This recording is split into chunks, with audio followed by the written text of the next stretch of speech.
तो आज इस सेशन में हम डिस्कस करेंगे क्या, सॉइल इरोजन, जिसे हम हिंदी में कहते हैं क्या, मृदा क्षरण।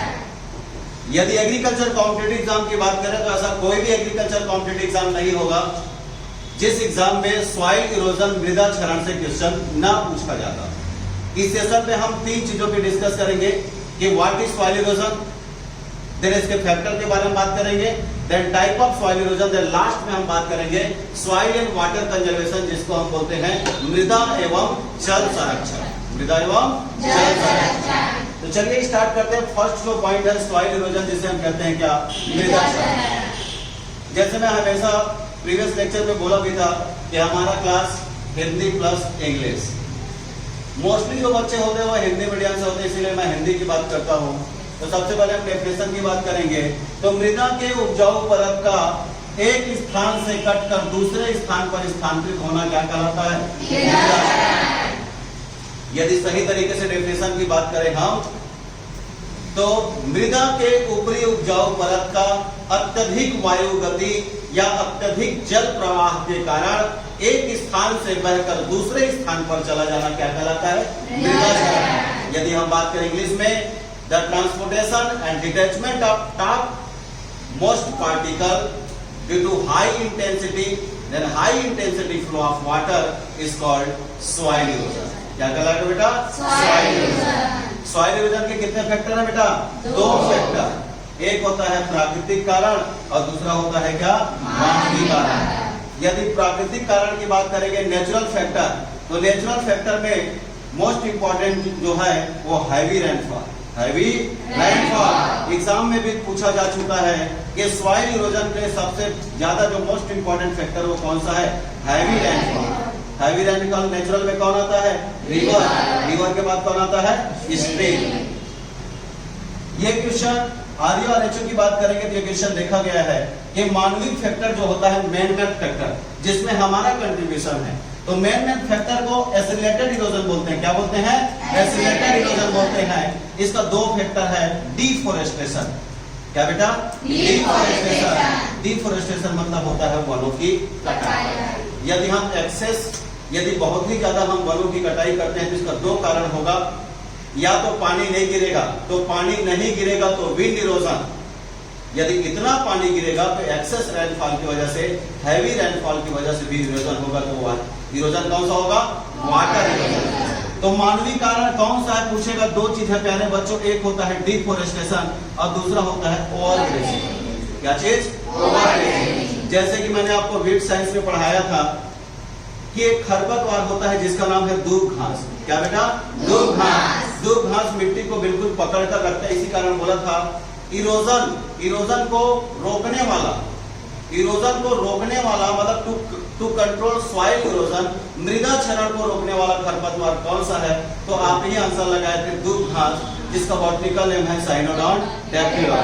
यदि पूरे टॉप प्रोडक्टिव पार्टिकल से बेटा कवर से यदि हम घास ग्रासेस को खत्म कर दे तो मिट्टी आसानी से कटकर क्या हो जाएगा, बह जाएगा।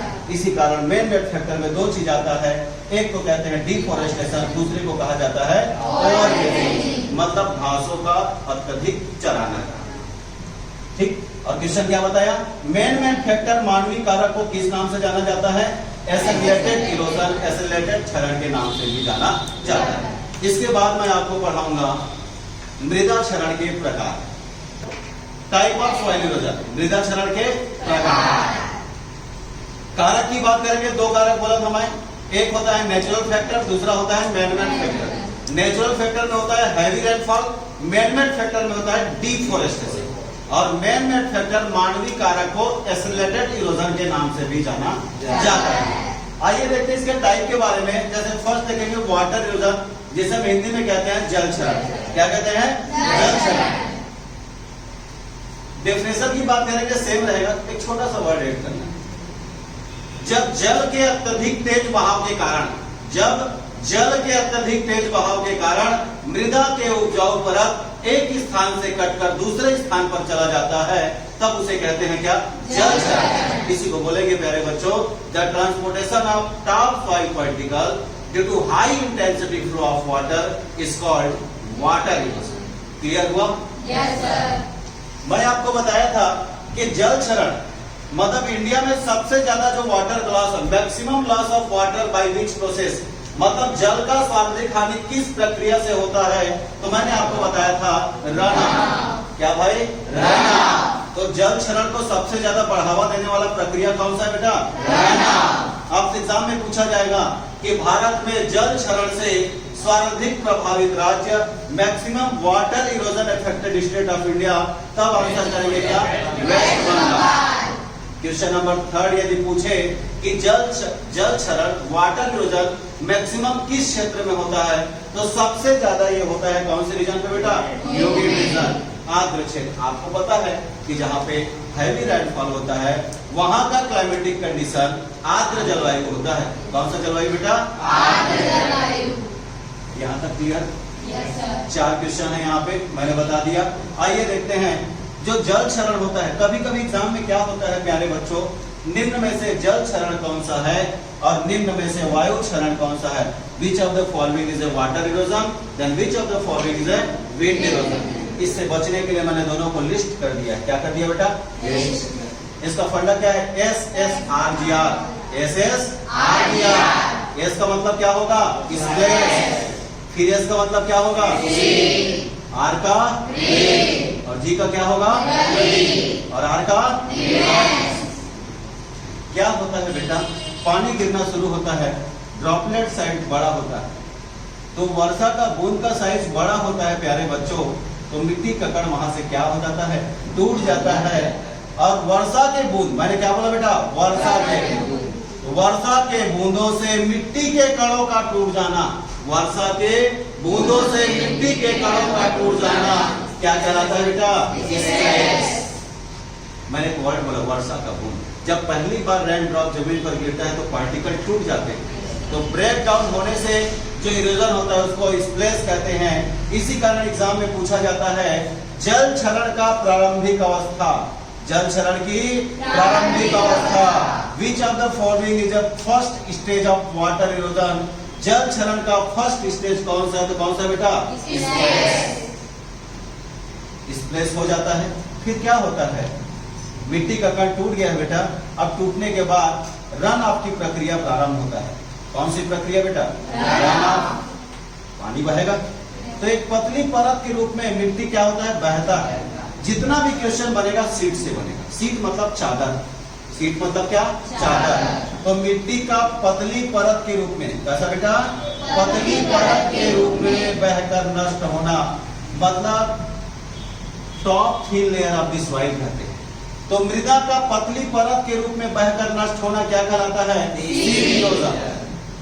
और आपको पता है कि जो मृदा के जो उपजाऊपन है, जो टॉप प्रोडक्टिव पार्टिकल्स है वो अपर सरफेस पे पाया जाता है, और टॉप प्रोडक्टिव पार्टिकल्स वर्ष दर वर्ष बहता जाता है बेटा। तो टॉप प्रोडक्टिव पार्टिकल मतलब खेती करने के लिए क्या जरूरत है? मृदा की उर्वरता शक्ति। क्या बेटा? मृदा की उर्वरता शक्ति। तो सॉइल फर्टिलिटी का मैक्सिमम लॉस किस इरोजन में होता है? तो आंसर क्या लगाओगे? ये किसी भी प्रक्षेत्र में हर साल बहते रहता है बेटा, तो किसी भी फील्ड में हर साल बहते रहता है।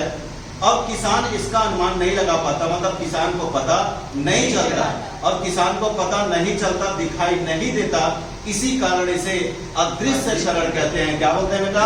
अदृश्य क्षरण। तो वह कौन सी इरोजन है जिसे इनविजिबल इरोजन, अदृश्य क्षरण के नाम से जाना जाता है? तो अदृश्य क्षरण के नाम से किसको जाना जाता है? Seed erosion. अब मृदा का सर्वाधिक उर्वरता शक्ति का नुकसान होता है बेटा, इसी कारण इसको आइडियल इरोजन या आदर्श क्षरण भी कहते हैं। क्या बोलते हैं बेटा? आदर्श क्षरण या आइडियल इरोजन भी कहते हैं। जब तक खेत में मृदा का उर्वरता शक्ति है बेटा, तब तक वो मृदा सही है। यदि मृदा का उर्वरता शक्ति, सॉइल का फर्टिलिटी यदि कम हो जाएगा तो खेती के योग्य नहीं होगा।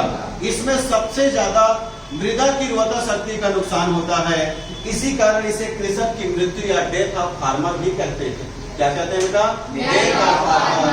तो क्वेश्चन है कि वह कौन सा जल क्षरण है, वह कौन सा वाटर इरोजन है जिसे डेथ ऑफ फार्मर के नाम से भी जाना जाता है? तो आंसर क्या लगाओगे? अब सीट में पतली परत के रूप में बह गया, और पतली परत के रूप में पानी जब बहता है खेत में छोटा छोटा नाली बनता है बेटा, क्या बनता है बेटा? छोटा छोटा नाली। तो यहाँ पे क्वेश्चन बनेगा कि किसी भी प्रक्षेत्र में मृदा कणों का छोटे नाली के रूप में बहकर नष्ट होना। कैसे नष्ट होना बेटा? छोटे नाली के रूप में बहकर नष्ट होना। तो छोटे नाली इंग्लिश में पूछेगा small channelisation of the field. क्या बोलेगा? Small channelisation of the field. चुपचाप आंसर लगा देना, क्या?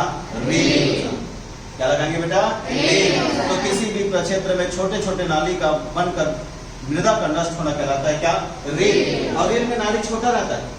तो एग्जाम में क्वेश्चन बनता है कि वह कौन सा वाटर इरोजन है जिसको भू परिष्करण की प्रक्रिया से टिलेज प्रोसेस से तोड़कर खेती किया जा सकता है। मतलब टाइमली टिलेज प्रोसेस से चेक करके क्रॉप का कल्टीवेशन किया जा सकता है, तब उसे कहते हैं हम क्या? Reel erosion. अब क्या होता है जब रील इरोजन को नहीं तोड़ते, इसी कारण बोलते हैं एडवांस स्टेज। क्या बोलते हैं बेटा? Advance stage. किसका? नहीं, रील का। तो जब रील इरोजन को नहीं तोड़ते, जब छोटा नाली को नहीं तोड़ते, तो कौन सा नाली बन जाएगा? बड़ा नाली। और बड़ा नाली को क्या बोलते हैं? गली। तो जब रील इरोजन को नहीं तोड़ा जाता तो बन जाता है गली इरोजन। और यहीं पे क्वेश्चन बनता है कि विच of the following erosion is not suitable for cultivation. खेती के लिए उपयुक्त कौन सा इरोजन नहीं है? तो कौन सा नहीं है? गली इरोजन। क्लियर है? नदियों के किनारे और नदियों के सतह से मृदा के कणों का टूटकर बह जाना, मतलब इनसाइड द वाटर या bottom surface of the river is called stream bank erosion. क्या कहलाता है बेटा? Stream bank. Clear? Then next one हम बात करेंगे विंड इरोजन, जिसे हिंदी में कहते हैं क्या? वायु क्षरण। फिर से बोलूंगा, वायु का अत्यधिक तेज गति से मृदा के कणों का टूटकर एक जगह से दूसरे जगह पर स्थानांतरित होना क्या कहलाता है? वायु क्षरण। क्या कहलाता है? वायु क्षरण। इंग्लिश में भी वही है कि the transportation of soil particle due to high intensity flow of wind. यहाँ पे वाटर नहीं, यहाँ पे क्या आ जाएगा? विंड। मतलब वायु की अत्यधिक तीव्रता से मृदा कणों का टूट जाना और एक जगह से दूसरे जगह स्थानांतरित होना ही क्या कहलाता है? वायु क्षरण। भारत में वायु क्षरण से सर्वाधिक प्रभावित राज्य कौन सा है बेटा? राजस्थान। वायु क्षरण सबसे ज्यादा कौन से क्षेत्र में होता है बेटा? एरिड। एरिड को हिंदी में क्या बोलते हैं बेटा? शुष्क क्षेत्र। इसके कितने प्रकार है बेटा? 3 प्रकार है, सस्पेंशन, सॉल्टेशन, सरफेस। इसे मिटा रहे हैं, बिल्कुल ध्यान से देखिए, है ना। सस्पेंशन की बात करें, जब मृदा के कण लेस देन 0.1 mm 0.1 mm से कम पार्टिकल को जब हवा उड़ाकर ले जाता है उसे कहते हैं सस्पेंशन। जब 0.1 से 0.5 mm पार्टिकल को उड़ाकर ले जाता है तो उसे कहते हैं सॉल्टेशन। और जब 0.5 mm से ज्यादा कण के आकार होता है उसको उड़ाकर ले जाता है तो उसे कहते हैं क्या? सॉल्टेशन। ये simple ordinary language.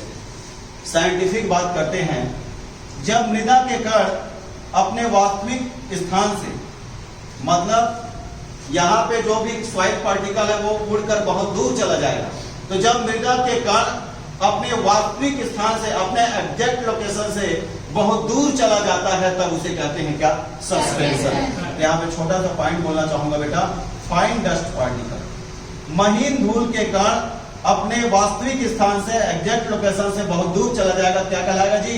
Suspension. Suspension के द्वारा कितने % का लॉस है? 3 से 4। दूसरे नंबर पे क्या आएगा? सॉल्टेशन। सॉल्टेशन में पार्टिकल साइज बड़ा है बेटा, 0.1 to 0.5 है। इसी कारण उड़ नहीं पाता बेटा, इसी कारण उछल जाता है। You know that? Short bounces. जब मृदा कणों का छोटी उछाल के साथ स्थानांतरण होता है, शॉर्ट बाउंसर्स के थ्रू स्थानांतरण होता है, तब उसे कहते हैं क्या? सॉल्टेशन। क्या बोलते हैं बेटा? सॉल्टेशन। और एग्जाम का क्वेश्चन आपके सामने है प्यारे बच्चों, कि वायु क्षरण में सबसे खतरनाक अवस्था, विच of the following is the most dangerous stage of wind erosion. वायु क्षरण की सबसे खतरनाक अवस्था कौन सा है? सॉल्टेशन। जल क्षरण की सबसे खतरनाक अवस्था कौन सा है? सीड। इसमें पार्टिकल साइज और बड़ा है बेटा, मोर देन 0.5 mm। इसमें सरफेस स्क्रिप्ट में तो उड़ ना करके रोलिंग एंड स्लाइडिंग, जब पार्टिकल, सॉइल पार्टिकल का रोलिंग एंड स्लाइडिंग के थ्रू जब डिपॉजिट होता है या ट्रांसफर होता है तब उसे सरफेस स्क्रिप्ट कहते हैं। क्या कहते हैं? Surface slip. मैं 3 चीज बोला हूँ। सस्पेंशन के द्वारा कितने परसेंट का लॉस? 3 से 4%। सर्डेशन के द्वारा कितने परसेंट का लॉस? 50 से 75%। यदि सरफेस स्लिप की बात करेंगे तो 5 से 25%। इस वीडियो सेशन में बस इतना। मिलते हैं नेक्स्ट वीडियो में।